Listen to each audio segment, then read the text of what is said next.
นี้เป็นครั้งที่66ตรงกับวันที่14มกราคม2569ข้าพเจ้านายธนนท์รัตน์ พันธุ์อุดมบุญนาคขอเปล่งวาจาสาธยายพุทธมนต์ถวายเป็นพุทธบูชาธรรมบูชาสังฆบูชาและเป็นอาจาริยบูชาแด่องค์พระขวันปฏิเถระเจ้าองค์หลวงปู่สำเร็จรุ่นหลวงปู่บุญเดชหลวงปู่ศิลาตลอดทั้งครูบาอาจารย์ผู้เป็นเจ้าของวิชาจินดามณีขอเทพเทวดาเจ้าทั้งหลายโปรดจงมาอนุโมทนาในการสวดสาธยายของข้าพเจ้าวันนี้ขออนุภาพคุณพระรัตนตรัยครูบาอาจารย์และเทพเทวดาทั้งหลายโปรดจงบันดาลให้จิตของข้าพเจ้าเป็นสมาธิอันควรแก่การสวดสาธยายมนต์ต่อไป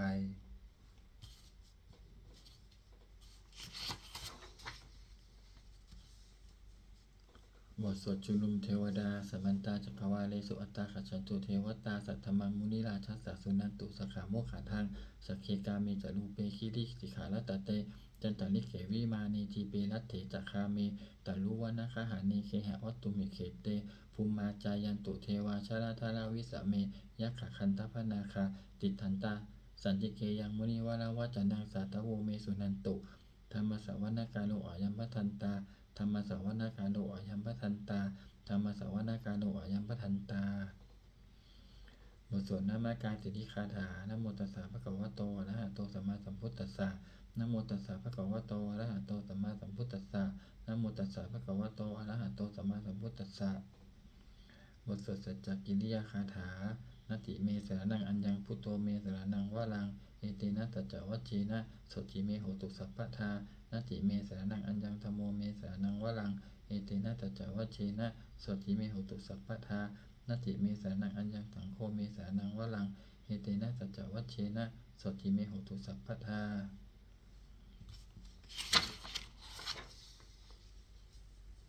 บทสวดมหาการุณิโกนาโถติอาธิกาคาถามหาการุณิโกนาโถอัตถยสัพพปานินังปุเรตวาปารมีสัพพะปัตโตสัพพทิมุตตมังเอเตนะสัจจวัชเชนะมาโหตุสัพพุปัตถวามหาการุณิโกนาโถหิตายะสัพพปานินังปุเรตวาปารมีสัพพะปัตโตสัพพทิมุตตมังเอเตนะสัจจวัชเชนะมาโหตุสัพพุปัตถวามหาการุณิโกนาโถสุขายะสัพพปานินังปุเรตวาปารมีสัพพะปัตโตสัพพทิมุตตมังเอเตนะสัจจวัชเชนะมาโหตุสัพพุปัตถวา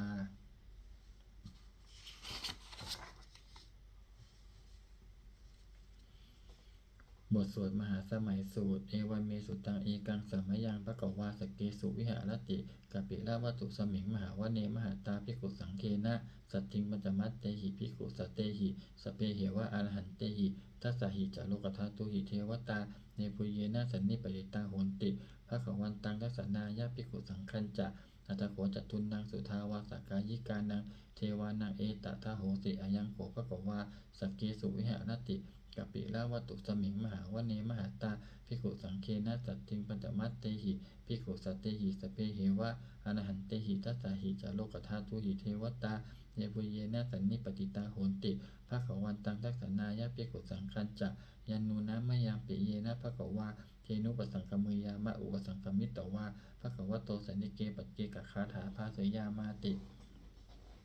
อัตโขตาเทวตาเสยถาปินามะพะละวาปุริโสสัมมัญชิตังวาพาหังปัสสาเรยะปัสสานิตังวาพาหังสามิเชยะเอวะเมวะสุทาวาเสสุเทเวสุอันตระหิตาภควโตปุระโตปาตุระหังสุอัตโขตาเทวตาภควันตังอภิวาเทตวาเอกมันตังอัตถังสุเอกมันตังทิตาโขเอกาเทวตาภควโตสันติเกอิมังคาตังอภาสิ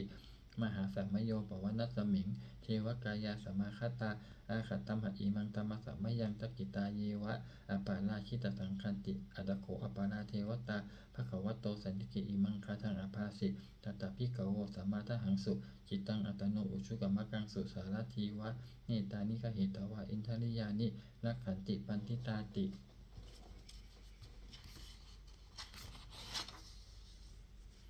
อัตโขอปาราเทวตาภควโตสันติเกอิมังคาทังอภาสิเฉตวาขีรังเฉตวาปรีคังอินทขีรังโอหัจจมะเมชาเตจารันติสุทาวิมาลาจักขุมัตตาสุทันตาสโสนาคาติอัตโขอปาราเทวตาภควโตสันติเกอิมังคาทังอภาสิ เยกิจิพุทธังสรณังคตาเสนเตคมิสันติอปายภูมิงปะหายะมนุสังเตหังเทวกายังปาริปุเรสันติติอาตโขภควาภิกขุอามันเตสิเยพุเยนะภิกขเวทัสสสุโลกธาตุสุเทวตาสันนิปติตาโหติตถาคตังทัสนายะภิกขุสังคัญจะเยปิเตภิกขเวอเหสุงอติตมัฏฐานังอรหันโตสัมมาสัมพุทธาติสัมปิภควันตานังเอตปารมาเยวะเทวตาจันนิปติตาอเหสุงสยถาปิไมหังเอตระหิเยปิเตภิกขเวภเวสันติอนาคตมัฏฐานังอรหันโตสัมมาสัมพุทธาเตสัมปิภควันตานังเอตปารมาเยวะเทวตาจันนิปติตาภเวสันติสยถาปิไมหังเอตระหิอติคิสามิภิกขเวเทวกายนังนามานิกิตยิสามิภิกขเวเทวกายนังนามานิเทจิสามิภิกขเวเทวกายนังนามานิตังสุนาสาธุกังมานาติกาโลทะภาสิสามีติเอวันพันเตติโขเตภิกขุภควโตปัจจัสโสสุภควาเอตทโวจะสิโลกะมานุกัสสามิยัตตบุมาตทัสสิตาเยสิตาคิริคัพพลังปหิตตาสมาหิตาปุตุสิหาวสัลลีนาโลมหังสาวิสัมพุโนโอทาตมานัสสาสุทธาวิปัสสนมนาวิลาพิญโยปัญจสติยัตตวาวันเนกเปละวัตตเว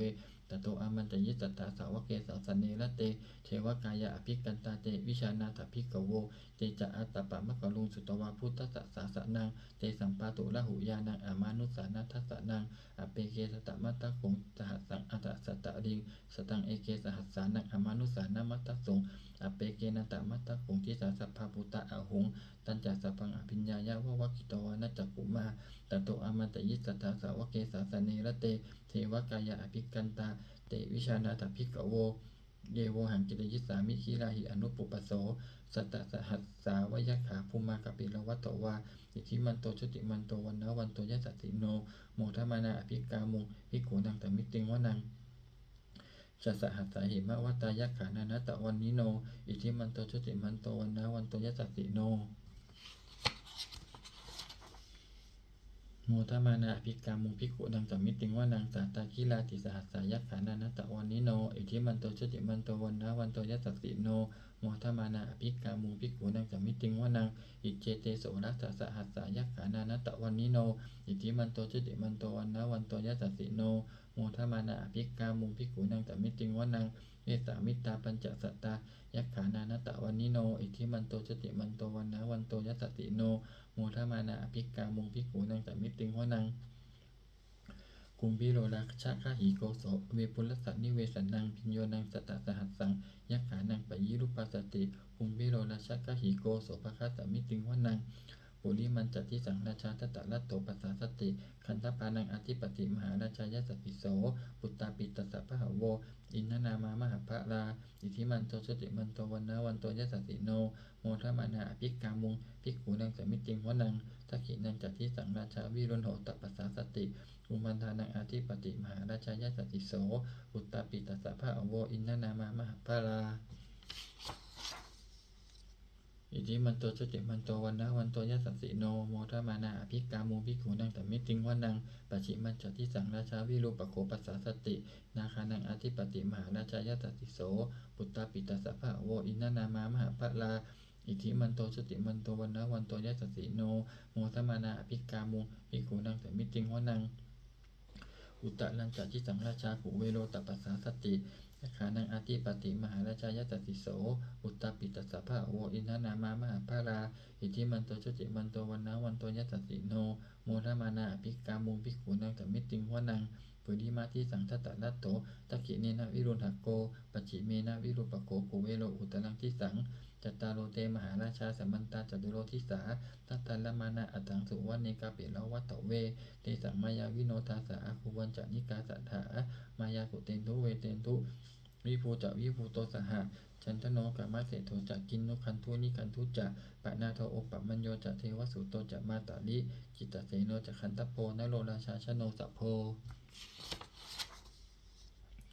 อาคูปัญจสิโขเจวติมหะโลสุยวัจจสาเอเตจันเยจะราชาโนคันตพาสหราชุพิโมทมานาอภิกามุภิกขุนังสมิติงวนังอัฏฐาคูนาภาษานาคาเวสาราสหัตตชกากัมบาลัสสตราอาคูปยาคาสหย ติภิยามุนาทัตตลัตถาจะอาคูนาคายสัสสิโนเอราวันโนมหานาโคโสภคัสสมิติงวนังเยนาคราเชสหัสสาหารันติทิพาทิชาปกิวิสุทธจักขูเวหายสาเตวนามัจจปัตตาจิตตาสุปนาอิติเตสะนามังอภัยยันตทานาคราชานมาสิสุปันนโตเขมะมะกาสิพุทโธสันหาหิวาจาหิอุปวะยันตานาคาสุปันนาสารนามะกังสุพุทธังชิตาวชิรหัตเถนะสมุทังอสุราสิตาภาตะโลวาสวัสเสเตอิทิมันโตยัสสสิโน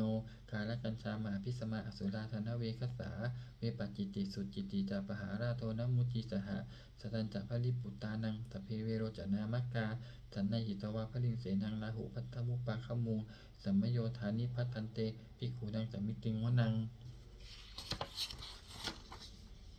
อาโปจัตเทวาปัทวีจัตเตโชวาโยตถาคามุงวรุณาวรุณาเทวาโสโมจะยัสสะสาสหะเมตตากรุณากายิกาอาคูเทวายัสสสีโนทัสเสเตทัสสทากายาสเพนันตะวันนิโนอิทิมันโตจติมันโตวันนะวันโตยัสสสีโน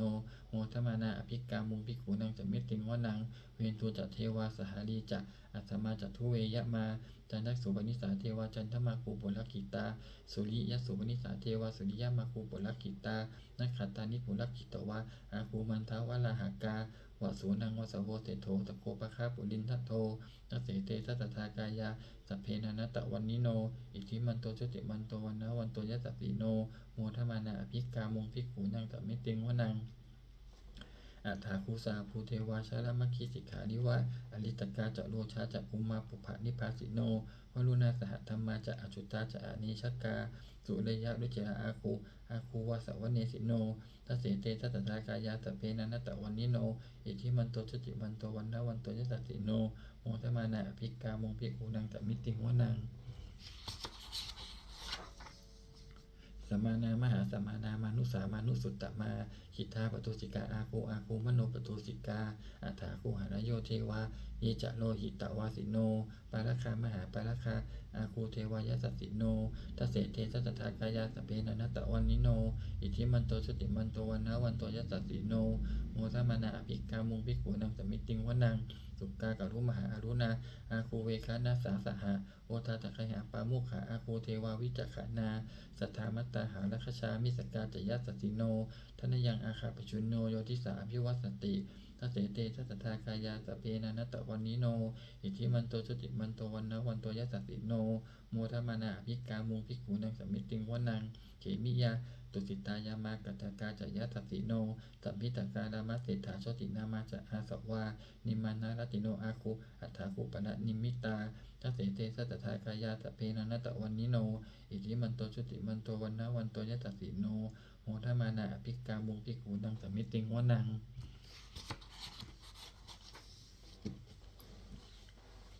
สัทเถเตเทวนิกายาสเพนันตะวันนิโนนามันวเยนะอาคัยสุญเยจันเยสันนิสาสหะปะวุตตชาติมัคคีลังโอคตินามนาสวังทักเขโมคตลังนาคันจังตังวะอสิตาติตังสุภมาปะละมัตโตจักขุตะอิทิมัตโตสหะสันนังกุมารโลติโสจัสโสภคัสสมิติงวนังสหัสสะพามะโลกานังมหาปมาพิติทัตติอุปปันโนชุติมันโตพิสมากายโยยัสสติโสทัสเสถาอิสระอาคูปัจเจกวัสสวัตติโนเตสัญจะมัชโตอาคาหาริโตปริวาริโตเตจัสสเพอภิกันเตสินเตเทเวสะพัมมะเกมาราเสนะอภิกามิปัสสะกันนัสมันทิยังเอตะคันนัสพันตะทะนาเคนะพันธะมัตุโวสัมมันตาปริวาเดสะมาโวมุจิทะโกจินังอิติตถะมหาเสโนกันนะเสนังอภิสัยยิปานินาตระมหัจจะสารังกตวานะเพระวังยะธาปาวุสโกเมโคธนยันโตสวิชุโกตถาโสปจุทาวติสังคุโทอัสยังวะเสทันจะสัพพังอภิญญายะวะวะกิตวานะจักขุมาตโตอามันจะยิสัตถาสาวะเกสาสเนรเตมาราเสนะอภิกันตาเตวิชานาตภิกขโวเตจะอาตปะมะกะลุงสุตวาพุทธศาสนังวีตราเคหิปกามุงเนสังโลมาเปอิจยุงสเพวิหิตสังคามาพยาติตายสัตติโนโมตันติสหภูเตหิสาวกาเตชะเนสุตาติ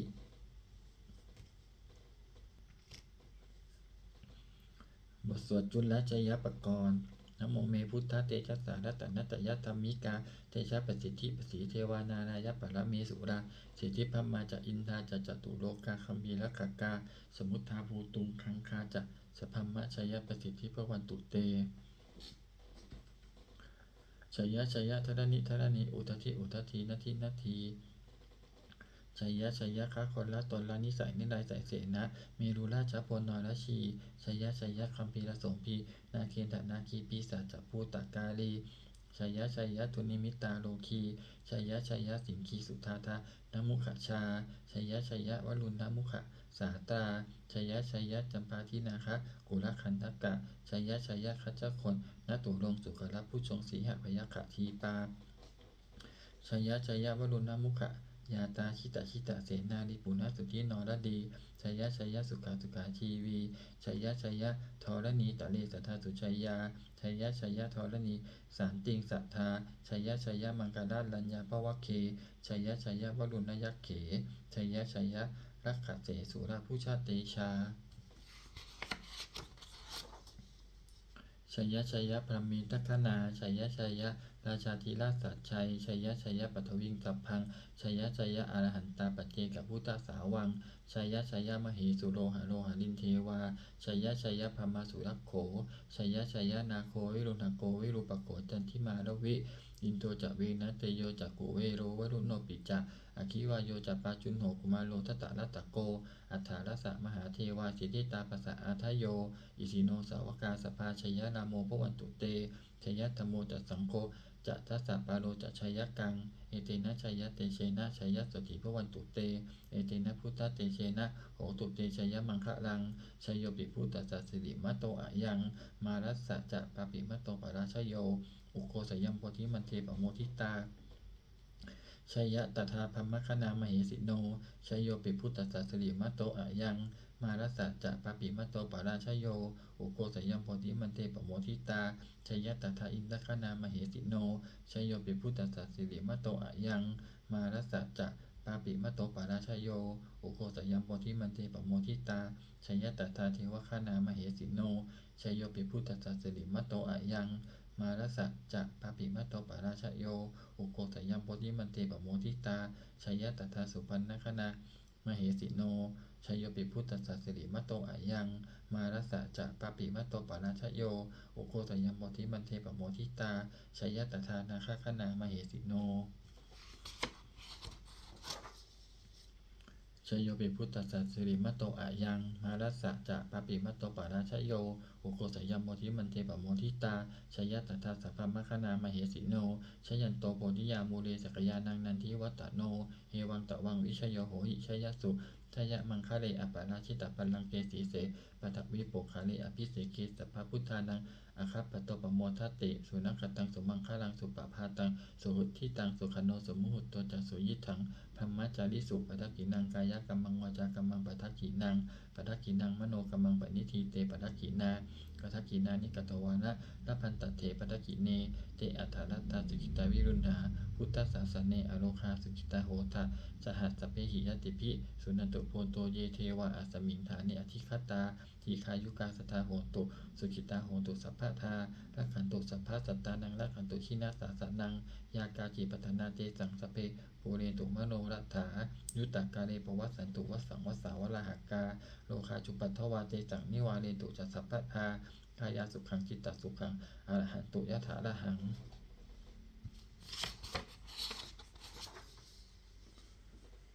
โมสวดธรรมนิยามสุตตังเอวันเมสุตตังเอกังสัมมยังภควาสาวัตถิยังวิหารติเชตวะเนอนากะปินทิกัสสะอาราเมตตะโขภควาภิกขุอามันเตสิภิกขโวติพัตันเตเตภิกขุภควโตปัจจโสสุภควาเอตทะโวจะอุปาทาวาภิกขเวตถาคตานังอนุปาทาวาตถาคตานังทิตาวสาธาตุธรรมทิตตาธรรมนิยามตาสเปสังขาราอนิจจาติตังตถาคตโตอภิสัมพุจจติอภิสัมเมติอภิสัมพุชิตตวาอภิสัมเมตวาอาติคติเตเสติปัญญเปติปัตถเปติวิวารติวิปัสสติอุตานิกาโนติสเปสังขาราอนิจจาติ อุปาทาวาภิกขเวตถาคตานังอนุปาทาวาตถาคตานังทิตาวสาธาตุธรรมทิตตาธรรมนิยามัตตาสัพเพสังขาราทุกขาติตังตถาคตโตอภิสัมพุชฌติอภิสัมเมติอภิสัมพุชิตวาอภิสัมเมตวาอาติขติเทเสติปัญญเปติปัฏฐเปติวิวารติวิปัสสติอุตตานิกะโล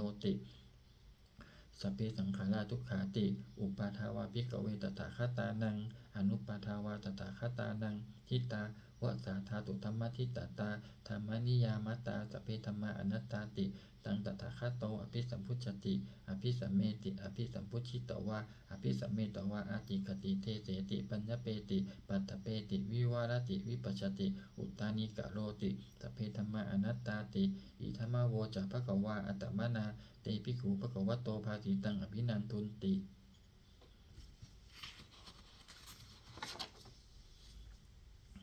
สวดพระเตกนัตตคาถาอติตังนานวังคเมยะนะปฏิกังเขอนาคตังบุคคลไม่ควรตามคิดถึงสิ่งที่ล่วงไปแล้วด้วยอาลัยและไม่พึงพะวงถึงสิ่งที่ยังไม่มาถึงยะทติตัมปะหินันตังอัปปัตตัญจะอนาคตังสิ่งเป็นอดีตก็ละไปแล้วสิ่งเป็นอนาคตก็ยังไม่มาปัจจุบันนันจะโยธรรมันตถาตถวิปัสสติอสังหิรังอสังกปังตังวิธามะนุภโรหเยผู้ใดเห็นธรรมอันเกิดขึ้นเฉพาะหน้าในที่นั้นอย่างแจ่มแจ้งไม่งอนแง่นคลอนแคลนเขาควรพักปนอาการเช่นนั้นไว้อเจวะกิจมาตับปังโกชัญญามรณังสุเวความเพียรเป็นกิจที่ต้องทำวันนี้ใครจะรู้ความตายแม้พรุ่งนี้นาหิโนสังการันเตนะมหาเสนีนะมัจจุนาเพราะการผัดเพี้ยนต่อมัจจุราชซึ่งมีเสนามากย่อมไม่มีสำหรับเราในวังวิหารลิมาตาปิงอโหรตมาตันทิตังตังเวพเตกรัตโตติสันโตอจิกเตมุนีผู้สงบย่อมกล่าวเรียกผู้มีความเพียรอยู่เช่นนั้นไม่เกียจคร้านทั้งกลางวันกลางคืนว่าผู้เป็นอยู่แม้เพียงราตรีเดียวก็น่าชม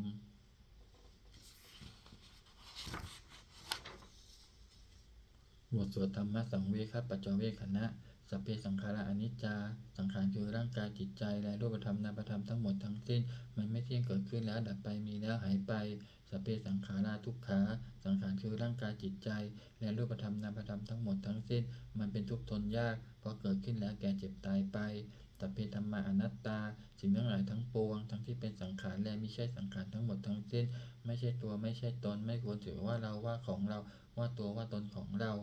ทุวังชีวิตตังชีวิตเป็นของไม่ยั่งยืนทุวังมรณังความตายเป็นของยั่งยืนวัสังมยามริตับพังอันเราจะพึงตายเป็นแท้มรณะปริโยสานังมีชีวิตตังชีวิตของเรามีความตายเป็นที่สุดรอดชีวิตตังมีอนิยตังชีวิตของเราเป็นของไม่เที่ยงมรณังเมนิยตังความตายของเราเป็นของเที่ยงวัตตะควรที่จะสังเวชยังกายโยอจิรังร่างกายนี้มีได้ตั้งอยู่นานเปตวิญญาโนขันธ์ปราศจากวิญญาณจุดโทอันก่อทิ้งเสียแล้วอธิเศษสติจากนอนทับปัทวิงซึ่งแผ่นดิน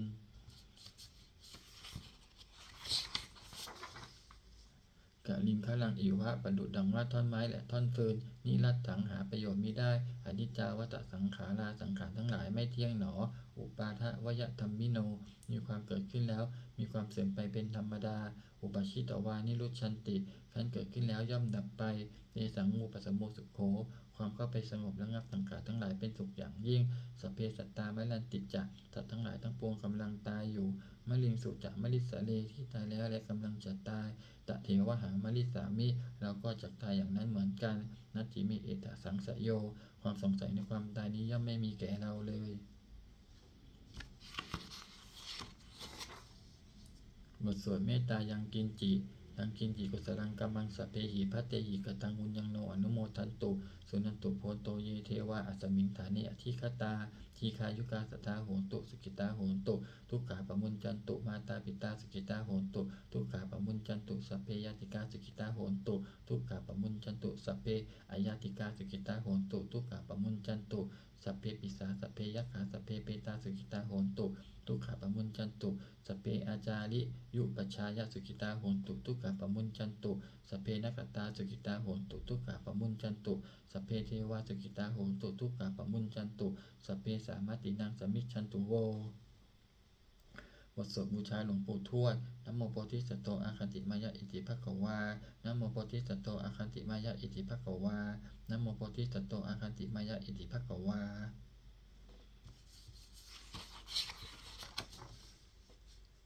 ปฏิทานคาถา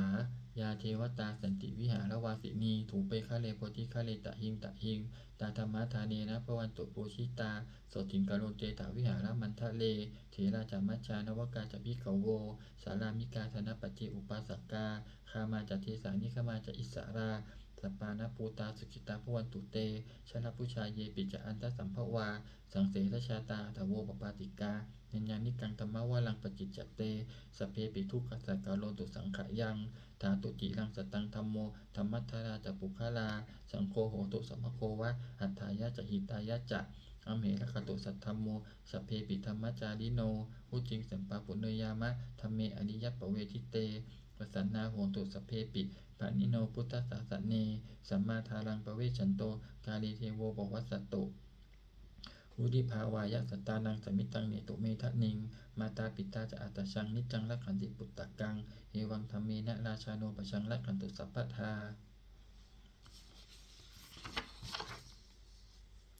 เทวตาอุโยชนะคาถาทุกขปัตตาจนิทุกขาพยาปัตตาจนิพยาโสกปัตตาจนิโสกาของตุสเพปิปานิโนเอตาวตาจะอัมหิสัมปตังปุญญสัมปทังสเพเทวานุโมทันตุสัพพะสัมปติสิทธิยาทานังทันตุสัทธายาสีลังลักขันตุสัพพทาภาวนาพิรตาโหตุขัจฉันตุเทวตาขัตตาสุมังคลคาถาโหตุสัพพังสุมังคลังลักขันตุสัพพะเทวตาสัพพพุทธานุภาเวนะโสติโหตุนิรันตะลังโหตุสัพพังสุมังคลังลักขันตุสัพพะเทวตาสัพพธรรมานุภาเวนะโสติโหตุนิรันตะลังโหตุสัพพังสุมังคลังลักขันตุสัพพะเทวตาสัพพสังฆานุภาเวนะโสติโหตุนิรันตะลังสัพเพพุทธาภรปัตตาปเจกานันจะยังพระลังอรหันตานันจะเตเชนะนักขันมันตมิสัพปโสหนึ่งสัพเพพุทธาภรปัตตาปเจกานันจะยังพระลังอรหันตานันจะเตเชนะนักขันมันตมิสัพปโสสองสัพเพพุทธาภรปัตตาปเจกานันจะยังพระลังอรหันตานันจะเตเชนะนักขันมันตมิสัพปโสสามสัพเพพุทธาภรปัตตาปเจกานันจะยังพระลังอรหันตานันจะเตเชนะนักขันมันตมิสัพปโสสี่สัพเพพุทธาปรปัตตาปเจกานันจะยังพระลังอรหันตานันจะเตเชนะนักขันบันตมิสัพปโสห้าสัพเพพุทธาปรปัตตาปเจกานันจะยังพระลังอรหันตานันจะเตเชนะนักขันบันตมิสัพปโสหกสัพเพพุทธาปรปัตตาปเจกานันจะยังพระลังอรหันตานันจะเตเชนะนักขันบันตมิสัพปโสเจ็ดสัพเพพุทธาปรปัตตาปเจกานันจะยังพระลังอรหันตานันจะเตเชนะนักขันบันตมิสัพปโสแปดสัพเพพุทธาปรปัตตาปเจกานันจะยังพระลังอรหันตานันจะเตเชนะนักขันบันตมิสัพปโสเก้า